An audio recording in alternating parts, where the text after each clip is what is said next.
Hey guys, what's up? Darcy here at 6 Strings 9 Lives. Welcome to episode 31 of 6 with 6 Strings.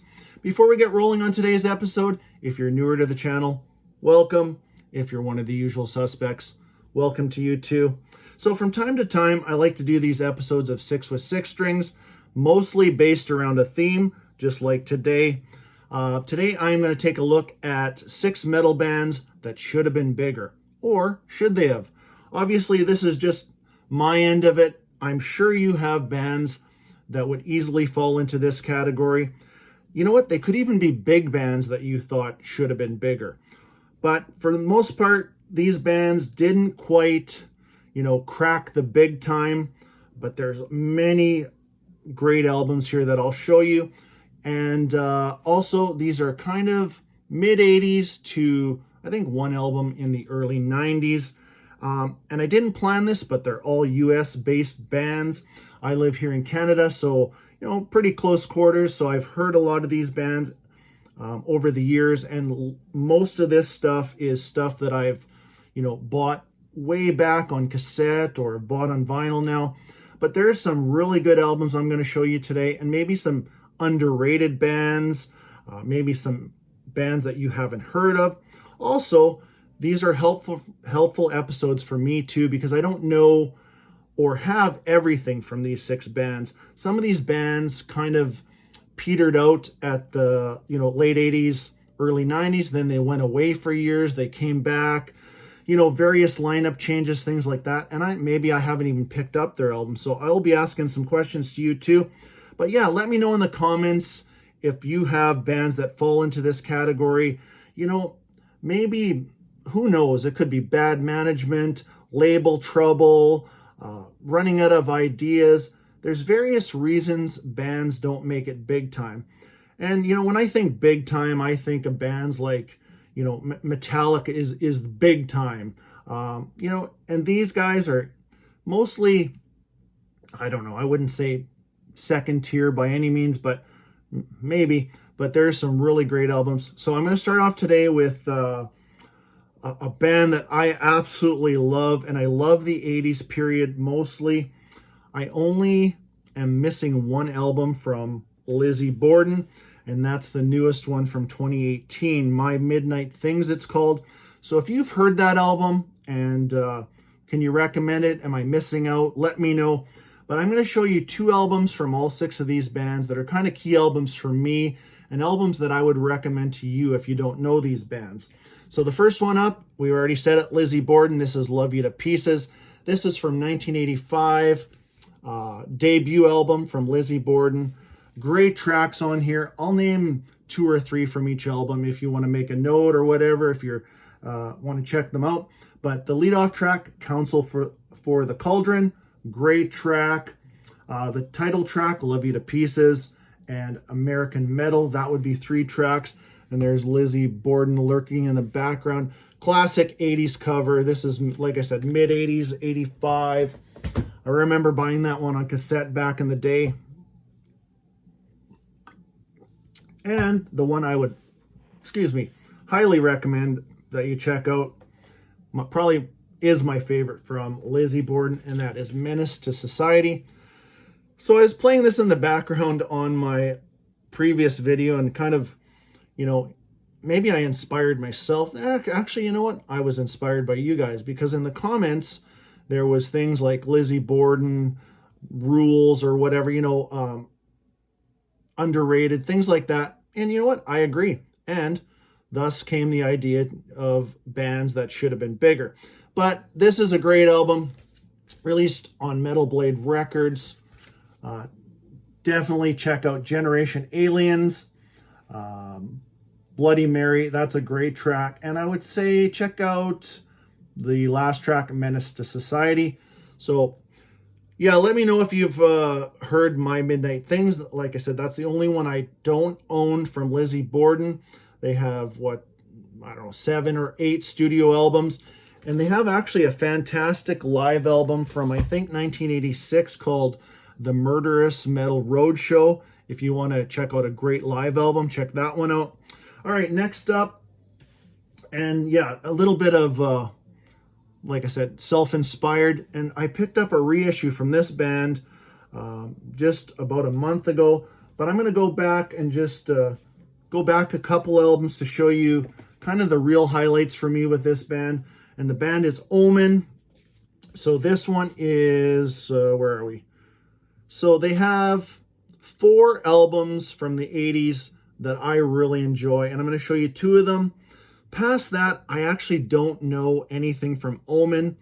But here is, yes, Warning of Danger. This one is from 1985. Fantastic album. Not my favorite, but a great album. Nonetheless. Can't talk. Okay, check out the tracks. Ruby Eyes of the Serpent. Actually, Warning of Danger. Termination, great track. And the last track, Gates, or Hell's Gate. Yeah, just like I said, obviously we're talking about bands that should have been bigger. And I definitely feel like Omen is, you know, if you haven't heard them, it's a missed opportunity. Check them out. But I'll show you the next one. And this is kind of my favorite from Omen. This was my introduction to Omen back in 1986. I heard a song called Bounty Hunter. Sold, bought the cassette the next day.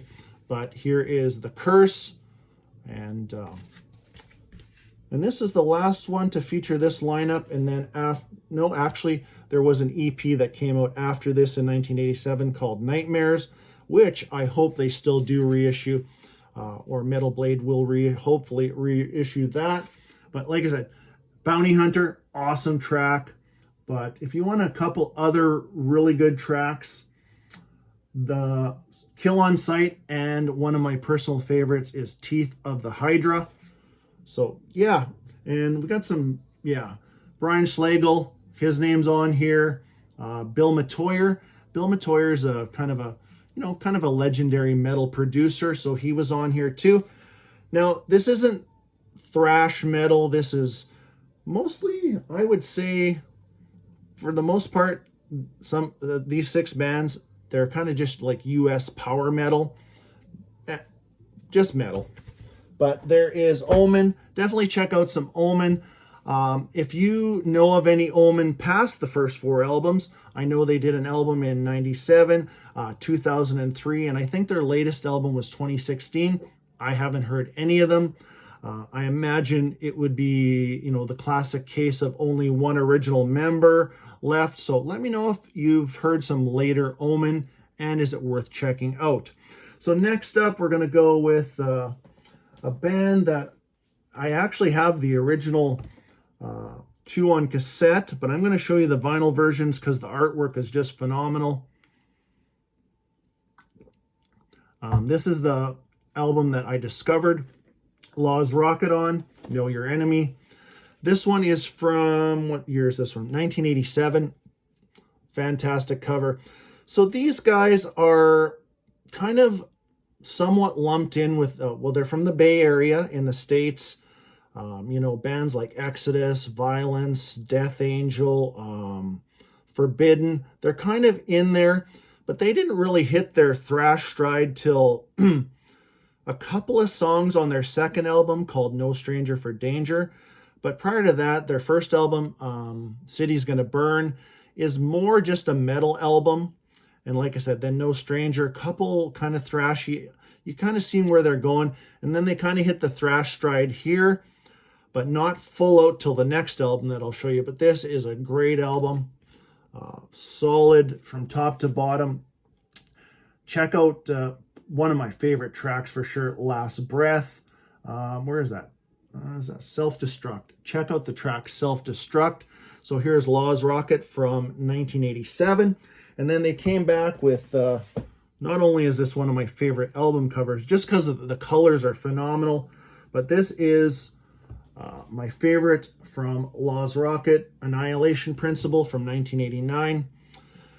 So overall, they had 6 studio albums. I've actually done a ranking on them a while back, probably 2 or 3 years ago, but they don't have any new any new material out. I actually don't even know if they're still active, if they're just in limbo. I'm not sure. Let me know in the comments. But here's Annihilation Principle. There is a cover of Holiday in Cambodia on here, but there is some other great tracks. Fire in the Hole, definitely check that one out. Chain of Fools, Mob Justice. This whole album from top to bottom is, yeah, it's a great thrash album. I would say, yeah, 90, 85% thrash, 15% just metal. Just a metal album, period. But there's two highlights from this band that you need to check out. And obviously, or not obviously, but if I was recommending these bands, that's what I'm doing, and just kind of showing you the albums that you need to check out if you don't know these bands. Who's up next? Let's go with a couple of ones that I have on CD. I originally had these on cassette back in the day. I'm going to take this right out of the jewel case. These are Rock Candy reissues, but here's the debut from Malice, and this is from, what year is this from? 1985. If you don't know this album, go check it out. This is really a great album. Jay Reynolds on here, who also went on to play in a couple other bands, most notably Metal Church on, I think, 2 or 3 of their, the mid-era Metal Church with Ronnie Monroe on vocals. But Rock Candy did a great job on these. Mostly everything I picked up from Rock Candy sounds really good. There's a shot of the band right there. Yeah, definitely one of those bands that I thought would have been a bit bigger, but you know what? They only lasted originally with these 2 albums that I'll show you, and then it kind of just petered out. But we'll talk more about that in a second. I just want to name a couple of tracks. Yeah, the lead-off track, Rockin' With You, awesome track. Air Attack, No Haven for the Raven, check that one out. So there is their first album, and here's their second album from 1987 called License to Kill. Kind of a weird cover, but great album too. I would say I like their first one a little bit better, but this one it's right in the ballpark. So I didn't even know this till I kind of did a little extra research. I didn't even know they had a third album that came out in 2012 called New Breed of Gods. I think there's maybe, again, one of those cases where there's only 1 or 2 original members, but the vocalist on that album is James Rivera from Hellstar, if you know Hellstar. The bass player on there is Robert Cardenas, who is actually the current bass player in the band Possessed. But let me know if you've heard that album. I mean, I really need to check it out because, I love James Rivera. I love mostly everything from Hellstar. So yeah, let me know if you've heard the album called New Breed of Gods from 2012 from Malice. But in the meantime, if you need something to do and you've never heard these 2, go check them out. In the Beginning and License to Kill. What else we got left here? We got 2 more bands. These 2, a little more, I guess a little more obscure, but not, way out there obscure. But here is, and the only 2 I own from this band. They actually have 9 studio albums overall, but I only own their first 2 albums. That's all I've ever owned. And the band I'm talking about is from the Boston area in the States, called Macea Rage. This is Kill to Survive. This one came out in 1988. I first heard a song called Bates Motel, which I highly recommend you check that one out. It's awesome. The band or title band song, Macea Rage, that's, now is that instrumental? You know what? I'm drawing a blank on that, but check it out anyways. And where is it? The Pack. And actually the last track, Kill to Survive. Some cool artwork. Great band, like I said, from the States, Kill to Survive. And then their follow-up album that came out in, when did this one come out? This is the only one from 1990 that I'm showing in this batch, but this is Solitary Solitude from Macea Rage. So here's a band I know nothing about past here. Again, I was reading up on the band. Have I missed anything? Let me know. and found out they had an album from 2014 called Warrior, and that has Mark Lopes on vocals. He's also from that area. He is the new newest, or the new singer for Metal Church, if you're not familiar with him. He's also done stuff with Ross the Boss and a couple other bands. But yeah, I've never heard that album either. I'm going to check it out. That one's from 2014, but definitely check out this one. This is Macea Rage's second album, Solitary Solitude. Check out the title track for sure. Retaliation, probably one of my favorites, and the side 2 opener called The Witching. But yeah, Macea Rage, let me know if you've heard of them too. Probably, and like I said, there's reasons these bands didn't get bigger, but it's nice to see that, some of them are still active, trying to, add to the catalog, and I know a lot of them are just, hanging on with one original member or two. But last today, we're going to take a look at a band that really I didn't know back in the day, but I knew of, we'll get to this. The band is Lelord. I do not have their first album. It's called Freedom Rise. It's from 1995. I don't know if it's ever been reissued. It's probably very hard to get.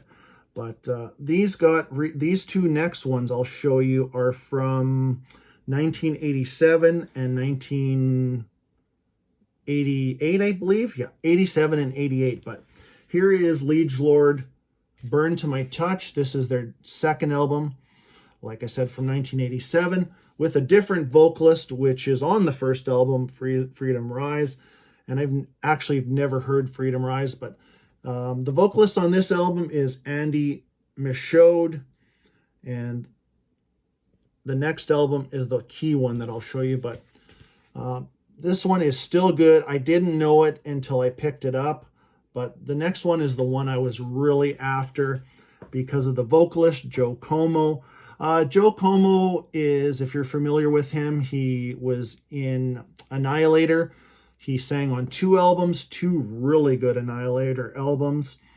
He went on to be the guitarist in Overkill for 3 studio albums and 1 covers album. And but this is where it's at. This one you do need to check out. Nothing against Burn to My Touch, but with Joe on vocals, this is just a great metal album. This is called Master Control from 1988. Top to bottom, just awesome. Check out, well, actually, what's my favorite track is, where is it? I don't know, anything. Master Control, there is actually a cover of Kill the King on here. Eye of the Storm, Soldier's Fortune, Broken, where is it? Rapture. That's the one I was looking for. Check out the song Rapture. But there's Joe with hair, full head of hair on there. Then, like I said, he went on, did some good things with Annihilator and Overkill. That's when Overkill kind of, and they utilized Joe with the kind of the backing vocals and stuff.